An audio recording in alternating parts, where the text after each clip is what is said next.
নমস্কার বন্ধুরা, সবাইকে শুভ সকালের অনেক অনেক শুভেচ্ছা জানিয়ে রোশনাইয়ের আজকের পর্বের রিভিউ নিয়ে আমি চলে এসেছি তোমাদের সামনে। বাংলা সিরিয়াল সমাচারে তোমাদের স্বাগত জানিয়ে আজকের পর্বের রিভিউ আমি শুরু করছি। শুরুতে আমরা যেটা দেখতে পাচ্ছি, রোশনাইয়ের গুরুজি রোশনাইকে বলছে যে রোশনাই যাও, তাড়াতাড়ি রেডি হয়ে নাও, আমাদেরকে বেরোতে হবে। তখন তো পাশ থেকে ওনার ওয়াইফ শুনছেন। ওনার ওয়াইফ তখন গিয়ে বলে, কি ব্যাপার রোশনাই, তুমি বেরোবে, তুমি আমাকে বলনি তো আগে। তখন গুরুজি বলছেন, ও কখন বেরোবে না বেরোবে সেটা তুমি জেনে কি করবে। বলে, না আসলে আমার তো অনেক কাপড় কাচার আছে, আর আমি অনেকগুলো ডালও ভিজিয়ে রেখেছি, তো সে না হয় আমি কাজ করে নেব, কিন্তু ডালটা যদি একটু বেটে দিত তো খুব ভালো হতো আর কি। তখন গুরুজি বলছেন যে না, কোনো কাজ করতে হবে না। রোশনাই বলছে, কোনো ব্যাপার না গুরুজি, আমি করে দেবো, আমার বেশিক্ষণ সময় লাগবে না। তখন বলছে, না আজকে তোমার পারফরমেন্স আছে, তোমার রিয়েলিটি শোয়ের আজকে ফার্স্ট ডে, তুমি শুধু তোমার মুদ্রা এগুলোই মনে করো, অন্য কোনো কাজে তোমার ধ্যান দিলে হবে না। তুমি গিয়ে রেডি হয়ে নাও। আর ওনার ওয়াইফকে বলে যে তুমি ওকে পেট ভরে খাইয়ে দিও। গুরুজির ওয়াইফ তো মনে মনে বলছেন, খাওয়াচ্ছি, খাওয়ার ভালো করে। রোশনাই তো বলছে, গুরুজি আমি পারবো করতে। তখন গুরুজি বলছে, ঠিক আছে, আমাদের মিক্সার গ্রাইন্ডার আছে, তুমি না হয় সেখানে করে দাও। তখন গুরুজির ওয়াইফ বলছেন, তোমার তো নাকি মিক্সার গ্রাইন্ডারে বাটা পছন্দ নয়, তোমার তো হাতে বাটাই নাকি বেশি স্বাদ লাগে। তখন গুরুজি বলছেন, আজকে না হয় একটু কম স্বাদেরই জিনিস খেলাম। তখন গুরুজির ওয়াইফের সেটাতেও যখন আপত্তি থাকে, তখন বলছে, ঠিক আছে রোশনাই, তোমাকে আজকে কোনো কিছু করতে হবে না, যাও তুমি গিয়ে রেডি হয়ে নাও।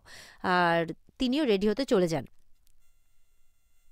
এদিকে তো আরণ্যকের বাড়িতে সুরঙ্গমারা এসেছে ফুলসজ্জের অনুষ্ঠান উপলক্ষে নতুন জামাকাপড় নিয়ে। তখন বাদশার বাবারা বলছে, এইসবের কি দরকার ছিল, ওরা তো নতুন জামাকাপড় অলরেডি পরে নিয়েছে। তখন সুরঙ্গমা বলছে, না, এই সমস্ত অনুষ্ঠানে বাপের বাড়ি থেকেই কাপড় আসতে হয়। তখন আরণ্যকের বাড়ির লোক বলছে যে এখন না হয় আমাদের দেওয়া কাপড়ে হয়ে যাক, আর এরপরে যখন আমরা অনুষ্ঠানটা বড় করে করব তখন না হয় আপনাদের দেওয়া কাপড় ওরা পরবে। তখন তনুশ্রী বলছে, তাই এরপরে অনুষ্ঠানটা কবে করার কথা ভেবেছেন? তখন গরিমার বাবা বলছেন যে এটা সম্পূর্ণ ডিপেন্ড করছে গরিমা সুস্থ হয়ে ওঠার উপর। এরপরে তো বাবলু কথায় কথায় বলে যে দেখুন, বাদশা তো ওর খুব কেয়ার করে, বাদশাকে দেখেই সেটা বোঝাও যাচ্ছে যে ও কতটা কেয়ার করছে, কতটা ও সারাদিন মান ওরই সাথে থাকছে।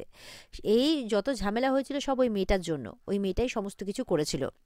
সুরঙ্গমার তো এটা শুনে মাথা গরম হয়, বলে, আপনি ফার্দার এরকম কথা আমার সামনে বলতে যাবেন না, ওই মেয়েটার নাম আপনি আমার সামনে নেবেন না। বাবলু তো তখন চুপ করে যায়। তখন বলে, আমার মেয়ে কোথায়, গরিমা কোথায়? তনুশ্রী তখন মিষ্টুকে দিয়ে গরিমাকে ডাকতে পাঠিয়ে দেয়।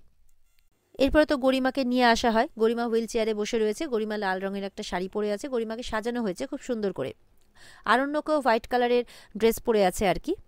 ঠাম্মি তো দেখে বলছে, পুরো রাজ্যটক কত সুন্দর মানিয়েছে ওদেরকে। গরিমাকে দেখে তো ওর মা বলে, গরিমা কেমন আছো মা? গরিমা বলছে, না মরে বেঁচে আছি। একজন পারফর্মারের কাছ থেকে তার পারফরমেন্স যখন চলে যায় তখন সে কেমন থাকতে পারে। তখন গরিমার বাবা বলছে, তুমি তো একদম সুস্থ আছো মা, তুমি তো ধীরে ধীরে অনেকটা রিকভার করছো, অনেকটা সুস্থ হয়ে উঠছো। বলে, না বাবা, আমি রিকভার করছি না, আমাকে দেখে সুস্থ মনে হলেও আমি এখনো পর্যন্ত হাঁটাচলা করতে পারছি না। তনুশ্রী বলছে, সুরঙ্গমাকে আপনি ওকে একটু বোঝান, ওর জীবন থেকে তো পারফরমেন্স চলে যায়নি, ও তো আবার পারফর্ম করতে পারবে। আর দেখবেন যখন আবার পারফর্ম করতে পারবে তখন ওর মনটা এমনিতেই ভালো হয়ে যাবে। এদিকে গুরুজি তো তার শিষ্যকে মানে রোশনাইকে মন শান্ত করার কথা বলছে, অন্য কোনো কাজের দিকে যেতে বারণ করছে। তখন তার ওয়াইফ বলছে, ওকে কাজ করতে বললে তোমার এত আপত্তি কিসের? তখন গুরুজি বলছেন, তুমি কি বোঝো না, না ইচ্ছে করে করো? তুমি জানো না আজকে ও রিয়েলিটি শোয়ের ফার্স্ট ডে, তো ও কী করে কাজকর্ম করবে? এদিকে তো আরণ্যকের বাড়িতে সবাই কথা বলতে বলতে মিনি আসে। মিনি এসে বলে, ওমা কি সুন্দর, শাড়িটা কি সুন্দর, বলে গরিমা শাড়িটা দেখতে থাকে। গরিমা তো রেগে যায়, বলে, ডোন্ট টাচ, একদম আমার গায়ে হাত দিয়ে কথা বলবে না। তখন ঠাম্মি বলছে, মিনি তোমাকে না বলেছি যে তুমি এরকমভাবে কারো গায়ে হাত দিয়ে কথা বলবে না? তখন সুরঙ্গমা বলছে, বলবে না আবার? সেই শিক্ষাটা থাকলে তবে না ও সেই ম্যানার্সটা জানবে, ও তো জানেই না যে কিভাবে কথা বলা উচিত মানুষের সাথে। আসলে সেই শিক্ষাটা বা সেই ট্রেনিংটা তার বাবা মা তাকে দেয়নি। তখন আরণ্যক রেগে যায়। আরণ্যক বলছে, আপনি আমাদের বাড়িতে গেস্ট হয়ে এসেছেন, আমাদের ইনভাইট পেয়েছেন, আপনি এসেছেন ইনভিটেশনে। কারো বাড়িতে ইনভিটেশনে এসে সেই বাড়ির লোককে বুঝি অপমান করতে হয়? এখানে কারো খারাপ লাগুক বা না লাগুক, ও আমার বোন, আমার বোনকে যদি আমার সামনে কেউ অপমান করে তাহলে আমার খারাপ লাগাটাই স্বাভাবিক, আর আমার খারাপ লাগবে। আমি একটা জিনিস বুঝে পাই না, আপনাকে এতবার করে বলার পরও আপনি একই জিনিস বারবার করে কি করে করেন? তার মানে তো ট্রেনিং এর অভাব আপনার মধ্যে আছে। সুরঙ্গমা রেগে যায়। সুরঙ্গমা রেগে গিয়ে বলে, আরণ্যক তুমি এরকম কথা আমার সাথে বলতে পারলে? চলো নীলাব্জ, আমরা এখান থেকে যাই। তখন আরণ্যকের বাড়ির লোক তনুশ্রী, জাহ্নবী এরা বারণ করে, না না, আপনি কেন যাবেন? এত সুন্দর একটা আনন্দের মুহূর্তে আপনি প্লিজ যাবেন না, গরিমাকে দেখতে এত সুন্দর লাগছে। আমরাই চোখ ফেরাতে পারছি না, তো আরণ্যক তো না জানি ওর কি অবস্থা। এইভাবে গরিমার মন ভোলাতে থাকে। সুরঙ্গমাদেরও মন একটু ভালো হয়। গরিমাকে বলছে, দেখেছো তো গরিমা, তোমাকে কত সুন্দর লাগছে দেখতে, আরণ্যকের দিকে নজর দিয়েছো একবার? মানে রাজা বলছে, আমার ভাইকেও কিন্তু খুব সুন্দর লাগছে, একবার দেখেছো আমার ভাইকে কেমন লাগছে? গরিমা বলছে, আজকাল তো আমি নিজেকেই ভালো করে আয়নাতে দেখি না, তো অন্য লোকের দিকে কিভাবে তাকাবো? সুরঙ্গমা বলছে, তুমি মুম্বাই রিয়েলিটি শোতে যাবে, তুমি ওখানে পারফর্ম করবে, আমি ওখানে গাইডলাইন ফলো করছি, মানে ওরা আমাদের গাইডলাইন ফলো করছে। গরিমা বলছে, যতক্ষণ না আমি আবার স্টেজে উঠে আবার আগের মতো পারফর্ম করে ঝড় তুলতে পারবো, ততক্ষণ পর্যন্ত আমার মন ভালো হবে না। তখন সুরঙ্গমা বলছে, তুমি পারফর্ম করবে তো? ওনারা তো ফলো করছেন আমাদের গাইডলাইন। বলে, কোন গাইডলাইন? তনুশ্রীও জিজ্ঞাসা করছে। তখন সুরঙ্গমা বলছে যে এখন যারা পার্টিসিপেন্ট পারফর্ম করছে তারা যখন সেমিফাইনালে যাবে, গরিমা গিয়ে ঠিক সেমিফাইনালে ওদের সাথে পারফর্ম করবে। এখন গরিমার যাওয়ার কোনো প্রয়োজন নেই। আর ততক্ষণ পর্যন্ত গরিমা অনেকটা টাইম পেয়ে যাবে রিকভার করার, আর গরিমা ততদিনে একদম সুস্থ হয়ে উঠবে। আরণ্যকের বাড়ির লোক তো এই কথাটা শুনে খুব খুশি হয়, বলে, বাহ, তাহলে তো খুব ভালো ব্যাপার, ভালো কথা এটা।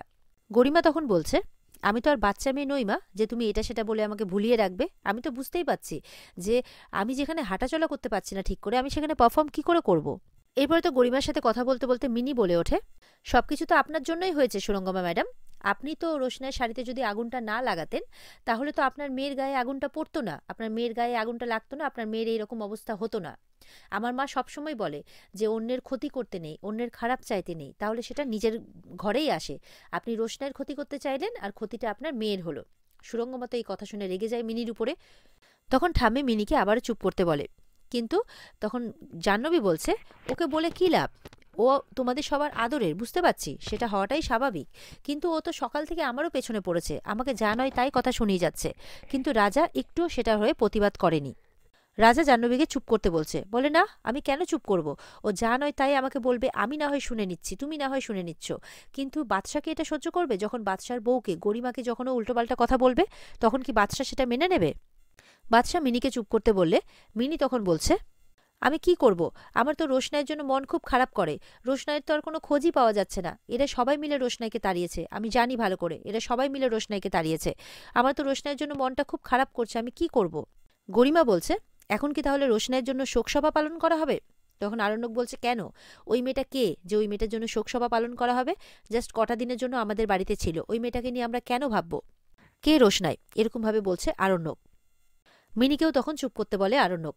এদিকে গরিমা বলছে, মিনিকে আমাদের স্পেশাল কোনো হোমে পাঠিয়ে দেওয়া উচিত। ওর এই বাড়িতে থাকার কোনো রাইট নেই, ও এই বাড়িতে আর থাকতে পারবে না। আরণ্যক তখন মিনিকে চুপ করতে বলে, সবাই তোমার ব্যাপারে এত খারাপ খারাপ কথা বলছে, তাও তুমি এরকম কেন করছো মিনি? যাও, তুমি নিজের ঘরে যাও। মিনি তখন কাঁদতে কাঁদতে নিজের ঘরে চলে যায়। এদিকে আরণ্যক গরিমাকে ঘরে নিয়ে আসে, নিয়ে এসে বিছানাতে বসায়। গরিমা বলছে আরণ্যককে, তুমি এই ফুলসজ্জাটা মন থেকে করছো আরণ্যক?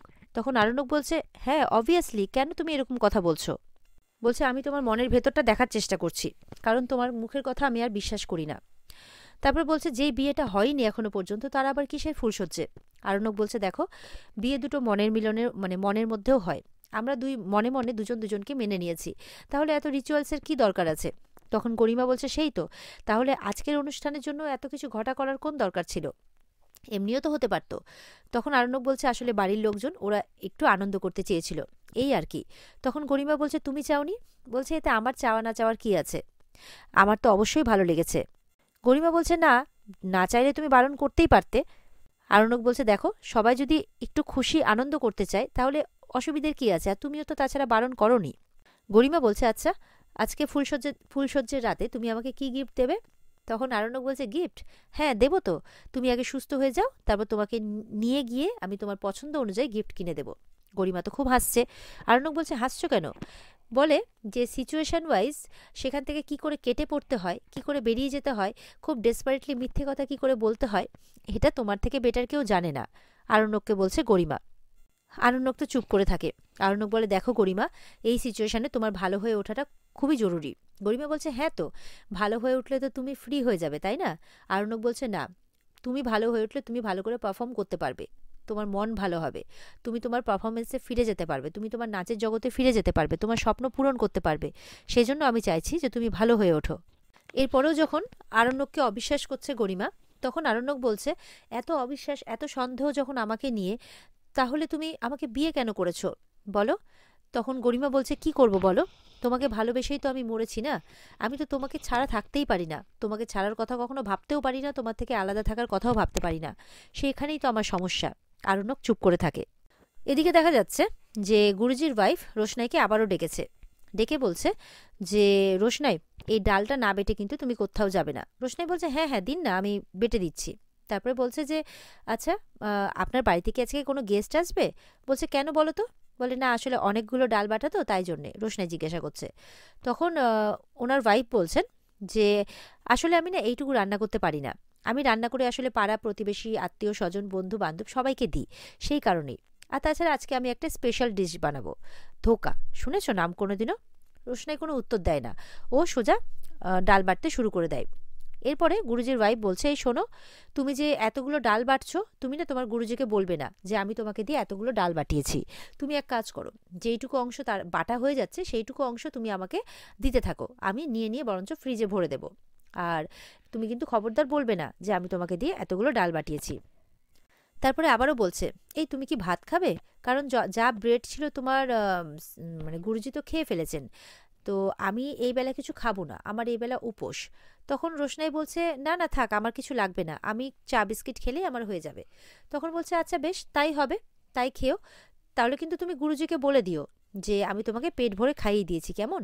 তখন রোশনাই বলছে, না ম্যাম, আমি গুরুজিকে এই খাওয়ার ব্যাপারে মিথ্যে কথা বলতে পারবো না, আমি ওনাকে বলে দেবো যে আমার পেট ভরা আছে। তখন বলছে, কেন? তুমি সত্যি কথা বলবে আর তোমার গুরুজি আমাকে বকা দেবে, এটা তোমার খুব ভালো লাগবে বুঝি? বলে, না না ম্যাম, ওনার কাছে আমি তালিম নিই, উনি আমার গুরু হন, আমি ওনাকে মিথ্যে কথা বলতে পারবো না। তখন বলে, ঠিক আছে, অত জ্ঞান আমাকে দিতে হবে না, নিজের কাজ করো। রোশনাই তখন নিজের কাজ করতে থাকে। আর এখানে আজকের পর্ব শেষ হয়ে যায়। তো বন্ধুরা, এই ছিল আজকের পর্বের রিভিউ। ভালো লেগে থাকলে কিন্তু অবশ্যই চ্যানেলকে লাইক কমেন্ট আর সাবস্ক্রাইবটা করতে কেউ ভুলবে না। আর এই এপিসোডের মানে এই আজকের পর্বের ফুল এপিসোডটা দেখার জন্য কিন্তু অবশ্যই স্টার জলসার পর্দায় তোমাদেরকে নজর রাখতে হবে, তাও যথাসময়ে। তাহলে আজকের মতো এই পর্যন্ত। ভালো থেকো সবাই, দেখা হচ্ছে আগামীকালকে। টাটা।